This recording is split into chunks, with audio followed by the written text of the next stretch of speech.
Assalamualaikum warahmatullahi taala wabarakatuh.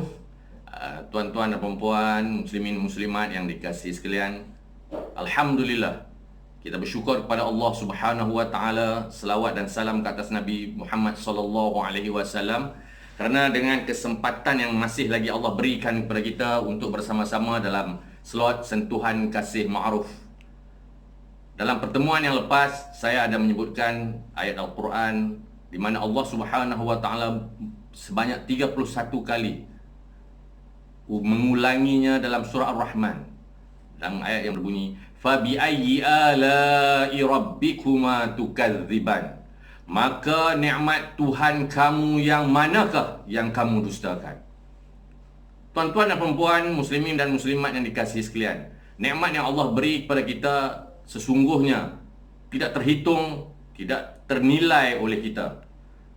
Kerana nikmat Allah Subhanahu wa taala itu adalah merupakan kehidupan kita sendiri.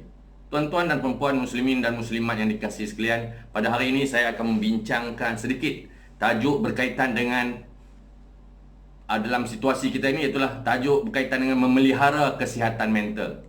Tuan-tuan dan puan-puan yang dikasihi sekalian, kesihatan adalah merupakan satu keadaan yang mana dia merangkumi kesihatan secara fizikal, mental dan juga sosial. Dan bukan bermakna tidak hanya ketiadaan penyakit. Ini merujuk kepada apa yang didefinisikan oleh Pertubuhan Kesihatan Sedunia. Seseorang individu yang normal mungkin tidak mempunyai kesihatan mental yang baik pada setiap masa, tetapi masih lagi berupaya untuk melakukan aktiviti seharian seperti biasa. Manakala mereka yang mempunyai penyakit mental, fungsi seharian mereka akan terjejas. Okey, baik. Secara umumnya, kesihatan mental menggambarkan tahap kesejahteraan pemikiran dan emosi seseorang individu. Okey, baik. Gejala dan tanda-tanda kesihatan mental yang terjejas boleh timbul akibat dari tekanan secara fizikal, sosial dan persekitaran.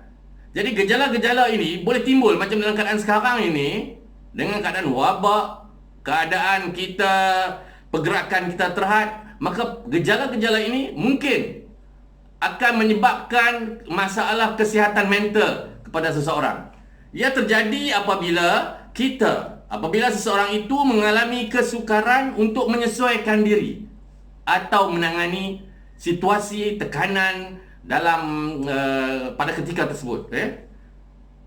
Kesihatan mental juga boleh mempengaruhi kesihatan fizikal. Ini penting kita faham.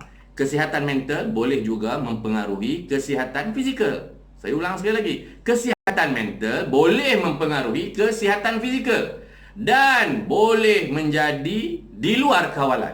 Ini akan menyebabkan keadaan fizikal dan emosi seseorang itu terjejas. Kalau kita melihat kepada fakta yang dikemukakan oleh Kementerian Kesihatan Malaysia dalam kajian yang dilakukan, seramai 4.2 juta atau 29.2% penduduk Malaysia mempunyai masalah kesihatan mental. Iaitulah apabila menghadapi suasana-suasana tertentu, mereka tidak mampu untuk mengurus dengan baik. Dan banyaklah dalam hasil dapatan tersebut menyebutkan, iaitulah antaranya mereka yang berstatus single lebih mengalami masalah kesihatan mental berbanding yang telah berkahwin ataupun bercerai, duda dan janda.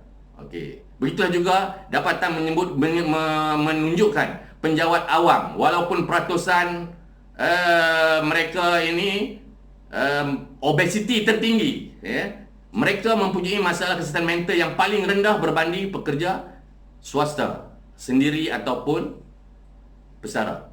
Dalam erti kata yang lain, masalah kesihatan mental ini boleh kena pada semua orang. Jadi dalam situasi hari ini, dalam keadaan yang kita hadapi hari ini, saya nak bawa kepada mungkin reaksi yang mungkin kita alami daripada situasi yang berlaku. Pertamanya iaitulah reaksi yang mungkin kita alami, iaitulah takut dan bimbang tentang status kesihatan kita dan juga status kesihatan orang yang kita sayangi. Kalau ada anak, ada suami, ada isteri yang mungkin yang bekerja di barisan hadapan yang kita selalu bincangkan, mungkin begitu, kebimbangan itu sentiasa ada. Kemudian bila mereka balik ke rumah, kebimbangan itu sentiasa ada ke berlaku jangkitan atau tidak dan sebagainya. Itu kemungkinan ada, okey? Baik. Kemudian kemungkinan berlaku juga perubahan dalam tidur atau corak makan. Corak kita mengambil makanan, pengambilan makanan kita. Ya? Dalam lingkungan yang terhad, dengan situasi mungkin anak beramai, dengan suasana rumah yang mungkin berserabut dan sebagainya, mungkin akan melakukan perubahan. Nak tidur susah, yang sebelum ini mungkin tenang, dengan ada anak cucu, Allah, nak tidur pun susah, nak cari masa yang sesuai pun susah, nak cari ruang yang selesa pun susah. Maka itu akan mengganggu, mungkin mengganggu. Kemudian kesukaran untuk menumpukan perhatian. Mungkin sebelum ini kita bekerja di pejabat, ada suasana yang cukup selesa, kondusif. Tetapi bila balik rumah, kita terpaksa sukar. Mungkin terpaksa bekerja daripada rumah. Work from home, yang dia sebut sekarang ni, kesukaran bila suasana tak membantu, tak membina. Okey. Dan seterusnya yang mungkin yang kita alami, mungkin kita rasa alami adalah masalah kesihatan kronik. Kalau sesiapa yang ada memiliki atau mempunyai masalah kesihatan yang kronik, mungkin kesihatannya itu menjadi semakin lebih teruk. Kalau tak diuruskan, tidak mendapat sokongan daripada pada keluarga dan sumber-sumber yang sepatutnya. Kemudian bagi setengah-setengah pihak mungkin yang peningkatan penggunaan alkohol, tembakau, isap rokok lebih, atau ubat-ubat lain berlaku. Okey. Jadi kita kena memberi perhatian kepada kesihatan mental kita. Bagaimana? Bagaimana? Bagi memelihara kesihatan mental kita ini, kita kena sentiasa mempunyai hubungan dengan orang lain, orang di luar. Yang utamanya juga itulah orang dalam rumah kena berkomunikasi, berhubungan, telefon. Gunalah aplikasi-aplikasi yang ada untuk memudahkan kita berhubung. Bertanya khabar perkara-perkara yang bukan serius, bukan tanya tentang kerja dan sebagainya. Tanya tentang khabar, bagaimana anak-anak, makan apa, duit cukup ke tidak, apa yang perlu dibantu dan sebagainya. Ataupun kita mendengar apa yang dia nak cakap. Minta kawan kita kongsi, maka kita saling tolong-menolong di antara satu sama lain. Okey? Kita kena beri perhatian kepada, kita kena berhubung. Jangan duduk seorang-seorang dalam rumah, duduk dalam bilik, mengurung diri. Itu berbahaya pada kesihatan kita. Kemudian seterusnya, rancang dan laksanakan rutin anda. Kita kena rancang, kena plan apa kita nak buat setiap hari. Malam tu dah plan, esok nak buat apa. Nak beli barang ke, keluar sekali saja. Plan keluar, paling ketua keluarga keluar sekali sahaja. Dalam mungkin seminggu 2 ataupun 3 kali. Rutin keluar bila nak mop lantai, nak vacuum rumah, nak basuh baju, nak lipat baju, nak macam-macam yang kita boleh rancang. Okey. Dan seterusnya, ketiga, terus kekal aktif. Kena terus kekal aktif sebab melalui keaktifan kita ini darah akan mengalir dengan baik. Insya-Allah dia akan membantu perkembangan minda kita. Cara kita berfikir dan sebagainya.